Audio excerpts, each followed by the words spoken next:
अस्सलाम वालेकुम संगत के आलम में सब खैर तैयार उम्मीद है खैर संदो अॼु अचानक शिदापुर जी सेंट्रल लाइब्रेरी जो दौरो थियो।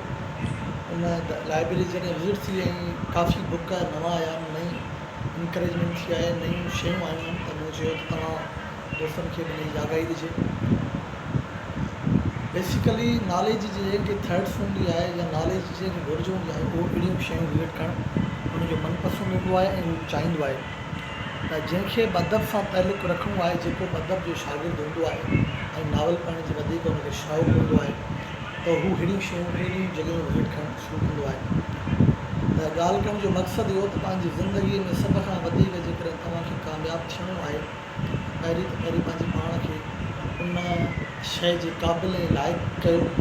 उनखां पोइ इहा ॻाल्हि ज़रूरु कयो त अहिड़ियुनि जॻहियुनि ते जिथे इल्म जा ख़ज़ाना ऐं इल्म जा मवाद मौजूदु हुजनि उते अचो उहे न फ़क़ति विज़िट कयो पर उनखे ॾिसो पढ़ो उन जो मुतालो हासिलु कयो।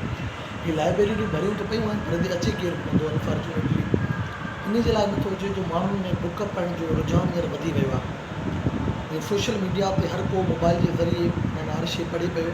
पर मां चवंदो आहियां जेको फिज़िकली तव्हां सिखंदा आहियो इहो मोबाइल जे ज़रिए असां को बि बुक सही तरीक़े सां न पढ़ी सघंदा आहियूं। त हिते हिननि वॾनि इदारनि में अचो लाइब्रेरियुनि में अचो ऐं तव्हां बुक पढ़ो त तव्हांखे वधीक मालूमात हासिलु थींदी।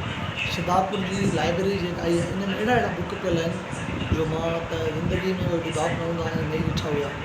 अॼु हिते अची करे तमामु ख़ुशी थी त असांजे विजय शहर में अहिड़ा बुक मुयसरु आहिनि ऐं मुहैया बि आहिनि ऐं उमेदु कयां थो तव्हांखे मुंहिंजी जेतिरी वीडियो सम्झ में आई हूंदी तव्हां उन ॻाल्हि ते जेका आहे अप्लाई कंदो पंहिंजी ज़िंदगी में हलंदे लॻे आहे। आख़िर में कुझु सिटूं चई पोइ मां जॻहि वठंदुसि त तोखे हाराए मूं सभु हारायो पिरी हाणे सिर्फ़ु ॻाए परचायां थो पाण खे।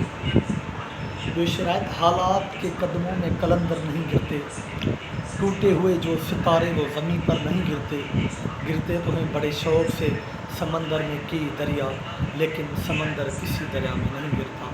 हक़ मौजूद सदा मौजूद संगत सदा ख़ुशि हुजो वधीक हिन यूट्यूब चैनल खे सब्सक्राइब कयो जीअं असां ग़रीब अॻिते हली पंहिंजी कामयाबी ॾांहुं रवंदा आहियूं।